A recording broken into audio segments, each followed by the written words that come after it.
welcome back. So today I'm doing my fourth book review on the book Divergent by Veronica Roth. First I just want to apologize for lighting. I really have absolutely no lighting. The only lighting I have is this little lamp, and it's really not working very well for me, so I apologize in advance. But Divergent is an amazing book. I recommend it to everybody to read it. I think it's a really good book. It's a young adult dystopian novel, so it's kind of like futuristic, but it's not futuristic in a weird way where there's like robots and stuff. It's very realistic future, kind of like more modern future. What could possibly happen maybe 20, 30 years from now future, which can kind of be a little scary to think that we're not far from causing this to ourselves.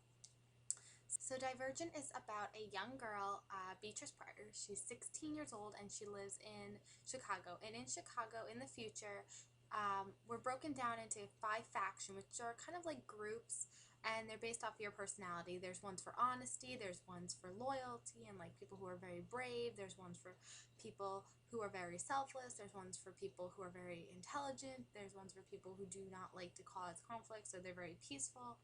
And you get an evaluation when you turn 16, and based on that evaluation, they determine what faction you belong to. Now, in the future, you do get the freedom to choose whatever faction you want. So you can go to the faction that the evaluation told you, or you can choose any of the other 4.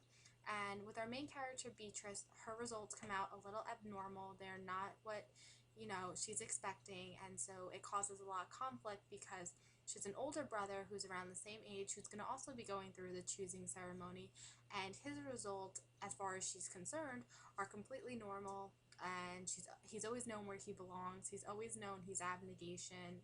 He's never had a doubt in his mind, where Beatrice never really felt like she fit in. She always felt kind of like she didn't belong. So we deal with Beatrice kind of deciding what faction she wants, and we also kind of get to see 2 sides. We get to see the choice that Beatrice makes, but later on in the book we also get to see kind of the implications of Caleb, her older brother's choice. And so it's a really interesting book. It's very political, kind of. I mean, it has a lot of government issues. I mean, if you like Hunger Games and you like the Capitol and you thought that was a really cool issue, I think you'll really like Divergent, and you'll find the government here is just as screwed up as the Capitol. If you like the Peeta Katniss romance, you will love the romance in this book. And besides that, really, I can't really give any more away because then I'm kind of giving the whole book away. So I really just recommend you pick it up. It's a great book. It's not too expensive. It's a pretty big book. So if you're not used to reading, pace yourself. It's about a 500-page book. But I really do recommend it to everybody. Any age can read this. There's nothing inappropriate. There's no bad language. There's no graphic material. Even like if there was death, say, a little spoiler, if there's death, it's not gruesome. It's not bloody. It's not descriptive. It's very, very clean cut. And it's also different. Our character evolves, and I really enjoyed seeing her evolve from becoming what she started as to what she ends up as, because what she ends up as is a much stronger character, and I appreciate the fact that she grew as a character, because I don't like when characters are kind of monotone and they just stay the same. I appreciate that. So pick up the book, read it. It's amazing. If you haven't read it, then I kind of recommend you leave, because I'm going to spoil it a little bit for you guys. Okay, bye guys. Okay, so this book was absolutely insane. There was not one moment when I was reading this book that I was not either saying, oh my god, like a total girl, or I was not like gasping, or I was not biting my nails because I was so nervous. This book had me on the edge of my seat the whole time, and I really like that about a book. I like a book that actually has me so engrossed in it that I cannot put it down. Sometimes in a book there's like a chapter that they give you kind of, it's a boring chapter, and once the chapter ends you're kind of happy to put it down. Every single chapter in this book ends with some kind of cliffhanger where there is no way to put it down. You have to know what happens next.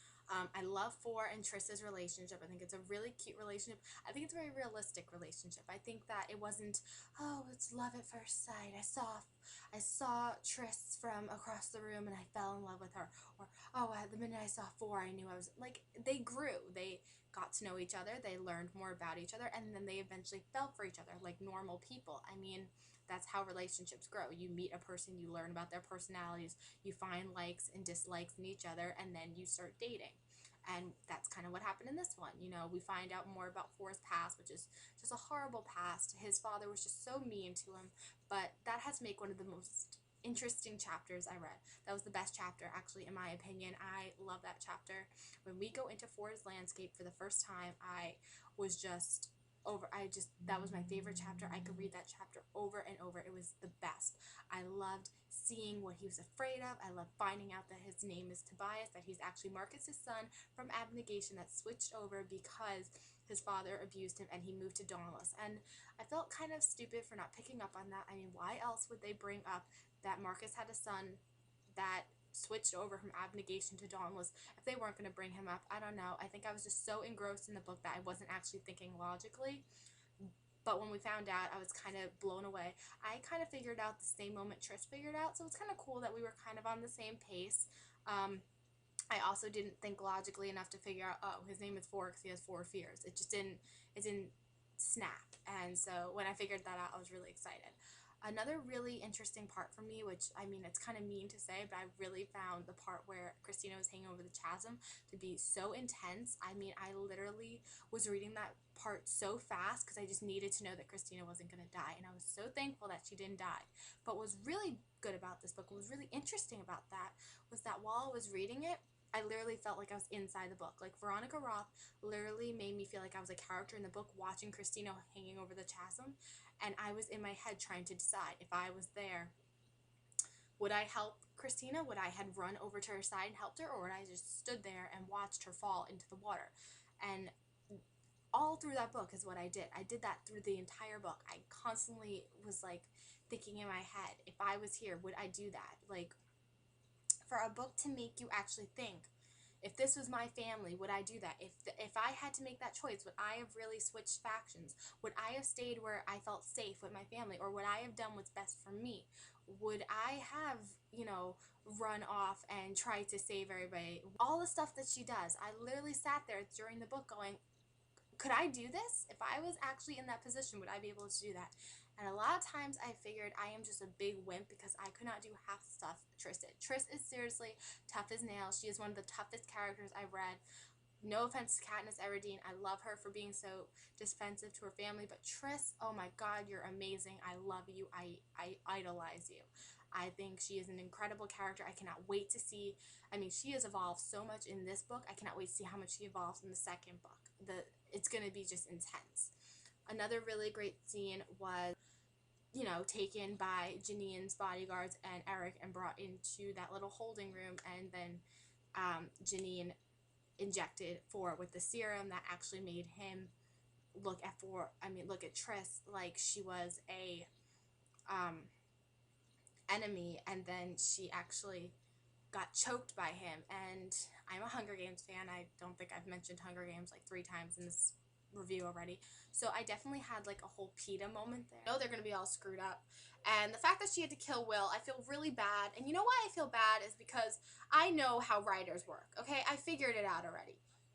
Clearly, Christina didn't die. So we know that Christina's going to be in the second book. And when Christina's in the second book, she's going to confront Triss and be like, oh my God, Will's dead. And then, Triss is going to be like, having to tell Christina she killed Will, and then the whole friendship's going to be screwed up, which sucks. But overall, I think that the second book is just going to be a crazy thing. Everything's going to go crazy in the second book. There's going to be like this huge war. Janine is going to clearly go insane because she's going to try to kill Triss. Eric's still alive, so he's going to try to kill Triss. Everybody's going to be after Triss.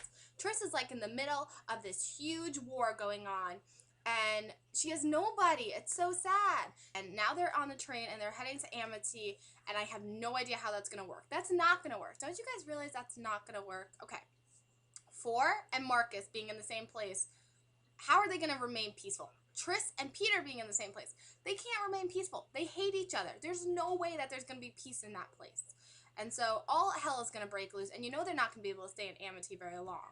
And I don't even need to read, like, there was that little insert at the end of my book that told me, like, I think 2 chapters of Insurgent, which is the second book in Divergent, and, like, one of the last lines it says is, like, we won't be able to stay here long. Obviously, you won't be able to stay here long. You're Dauntless. There's no way Dauntless is going to be able to stay in Amity and stay peaceful and nice. It's just not going to work. So clearly, Divergent was an incredible book. I recommend it to everybody. You guys, that was the best book ever. I cannot wait to read Insurgent. So you think you would be, what your favorite parts of the book was, who your favorite character was, and any other books that you think I should read. And until next time, I'll see you later. Bye, guys.